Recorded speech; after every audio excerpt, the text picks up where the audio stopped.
What's up, YouTube? I want to do a quick video about a certain subject that I don't have a lot of knowledge base in, I guess you'd say, is AK47 platform.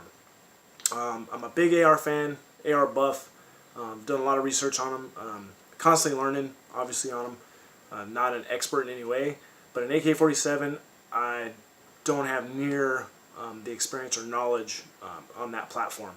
But I do appreciate them for what they are. They're a good battle rifle. They're solid. They're proven, obviously. They're fielded all over the world. So when you're kind of a gun guy, it's kind of hard not to own one. They're kind of like a 1911. Everybody should at least have one. So what I did is I went out a few years ago and got one, actually quite a few years ago, and just to show you the basically how green I was on them, I ended up buying a milled receiver. When given the opportunity between the two, I took the milled, thinking, oh well, it's built better, it's stronger or whatever. The downside of the receiver, which this is a good gun, it's never given me any issues as far as run or anything. It was when it came time to change the furniture. So the length of pull that came with it was set up for like an 8-year-old kid. It was just way too short. Came with the it was all wood. This basically started out as like a 1960s Polish setup, so it was wood stock, wood furniture. The wood stock, I don't know what the length of pull was, but I'd be surprised if it was over like 9. It was tiny. It was like I was shooting a Nerf gun. So I couldn't get on the sights. I'd constantly bang my nose into the back of the receiver and stuff. I just didn't like it. So I basically got thrown in the safe and forgot about it for a while. Then some buddies started getting the AK bug or whatever, and they started buying them and fixing them up. And I shot a couple of them, and they were set up nice, and I liked how they're set up. So I went to go set mine up. Of course, if you have a milled AK, you know there's not a lot of options out there stock-wise. The front of the gun's basically the same, but the back of the gun is like zero to buy cool stocks and everything for them. So I went to was it South Carolina Shooter Supply.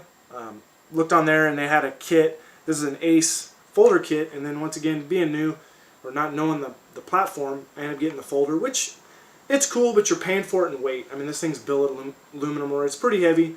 If I went to do it again, I don't know if I'd buy this piece. I might just buy the cap that gives you the AR buffer tube directly. I mean, it is kind of a cool option, and it's a well-built product. I mean, it's solid billet. It folds nice. Once it's at lockup, it's solid. It can fire from this position. I can't say that I've ever had a need to or whatever. I've never used it as like a pack rifle or a truck gun or anything like that. So, I mean, I guess it's cool. It's already there. I bought it. It's probably going to stay there. I probably won't replace it with anything. But doing it again, I don't know if I would make that purchase.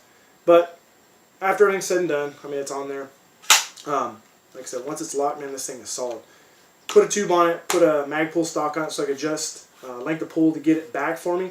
Because I'm fairly tall, I'm like 6'2", and this thing was just too cramped to shoot for me before. Set it up. This is a Magpul ACS light stock. I just like it because it's got the wider cheek weld to it. I like them on the ARs and stuff like that. So I like the SOP mod stocks. So I like the extra added benefit of the little wider cheek weld. It's got a little bit of storage, which really doesn't matter to me on this setup. It's got the rubber butt plate. It's kind of a thin. It doesn't mitigate recoil too well. It's just a thin little thing. Kind of helps grab your gear though when it stays in place. Did that. Did the Krebs safety, because one of the quirks I had with it when I first got it was obviously once it's slung or whatever in the down position, safety has to be on. When you come up to the ready, safety's got to come off. Well, the old way, you had to swipe it, come back, and it could be done, and a lot of people run it that way. But I felt this Krebs was an improvement because basically I don't have to take my firing hand off or move in any position. I basically just push up, just like if I was going to index, the trigger guard or whatever on a ready. So, and then I can, same thing, if I come around and you're trying to center safety off, obviously threat's gone away or whatever, you're not actively shooting, it's not a big deal. You can bring your thumb around, click it back down, and then you're safe, ready to sling again or whatever you're doing. So, like I said, fast, comes off, you're ready, bang, bang, bang, you shoot, whatever, safety goes back on. So that was another big improvement, because training with the AR, kind of everything's at your fingertips, and this was really weird to have to come off the gun to manipulate something. So that helped a lot too. Right there, me like the platform a little more. Magpul, just standard Magpul grip. Went with the Zolkov Forgive me if I'm slaughtering that. Front end on it. This, again, when I learned that AKs aren't plug and play like a AR, I had to cut a sling mount off, and I had to cut a piece that mounts the lower forearm in the factory position or whatever about here. You had to cut it off with like a Dremel or cutting wheel and not get into the barrel. So, you know, definitely not as easy to work on as a AR. Another thing is, I like to have spare parts around, especially for ARs, spare bolts, you know, triggers, whatever, just, you know, odds and ends. And you could basically have a parts kit and a bolt carrier group, and you got, you know, 99% of what's ever going to go wrong with an AR unless you blow a barrel up or something. Where AK is not like that. I've learned it's not as standard. You know, you can keep some springs on hand and stuff, but it may be a trigger or whatever, but you can't, like the bolt carrier group, or bolt carrier, or actually just the bolt, isn't universal or GI spec. There's no GI spec to an AK. So if you do get one, then you have to, you know, run headspace gauges or whatever, make sure headspace is correctly a go, no-go gauge, so you don't blow yourself up if you do change it. So it's not as easy to keep spare parts on hand. And like I said, I'm kind of a fan just to have, if something goes down, you just reach in your little, you know, toolbox and put it back together and you're good to go. So AKs doesn't do that. Another kind of bummer on that side, but it's more of just a preference thing, because, you know, this may not ever break apart. I've watched guys run them in classes and stuff, and these things are so those guys that can run them, they're as fast as an AR as far as mag changes go. It's just a different manipulation of how you run the rifle, so it's something you have to train on, obviously. But, you know, those guys can come up, you know, hit the mag release, bang, eject it out, pop the new one in, come under, rack it, and they're ready to go. Another thing is too is you don't have the last round bolt hold open, so, you know, an AR, you get a click, there's a problem. Even if it's an empty magazine it didn't catch, it's still technically malfunctioned. So, you know, you're wanting to roll the rifle, see what's wrong with it, where you're just empty. You know, so it's, you know, rack, reload, whatever. You're not tapping, racking, you know, click or whatever. So it's kind of a whole different setup of how you run the gun. So that's another thing. It's just a training issue. It's not anything to do with the gun. It's just the differences between the two. So I'd like to invest a little more time in an AK platform, because, like I said, I think they are a very valid platform. They're fun to shoot. The caliber obviously is a little heftier than the 5.56. It's debatable, you know, all day long and to the end of the internet which one's better. They're just different. You know, I wouldn't. It's just preference. I would say at this point, you know, because they'll both do the job. Obviously, we see skirmishes all over the world, and both rifles have performed great, you know, doing their job. So another thing, you know, I learned is even adjusting the sights is so much different, because an AR you adjust at the rear, you adjust windage; at the front you adjust elevation. On an AK, it does both.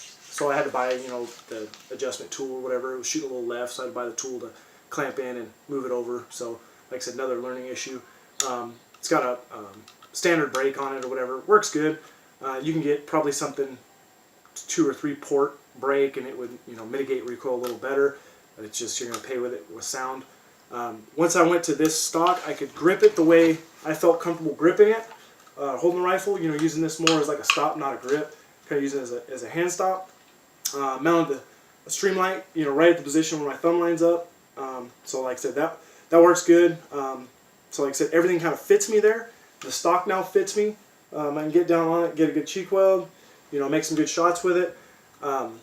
So the way it's set now, I like it, and I would actually like to take a class with it just to learn to run it better. Because, like I said, I'm just kind of ignorant in the ways of the AK. Not that it's a bad gun; that's my own fault. You know, the shortcomings I have as far as training with it. So basically, I just wanted to put it out there. I ran a Magpul stock, M-Lock. It's got the folder. Just want to put it out there. Like I said, if you're you know, looking between the two, AK is obviously a great option.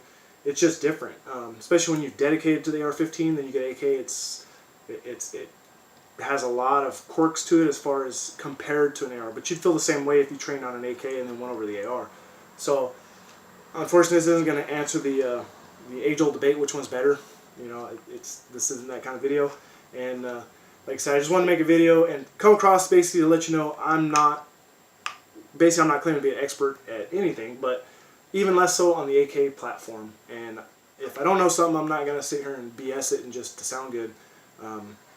I'm not here to do that. I know some channels, especially when you know what they're talking about and they don't, you know right away that they don't know what they're talking about.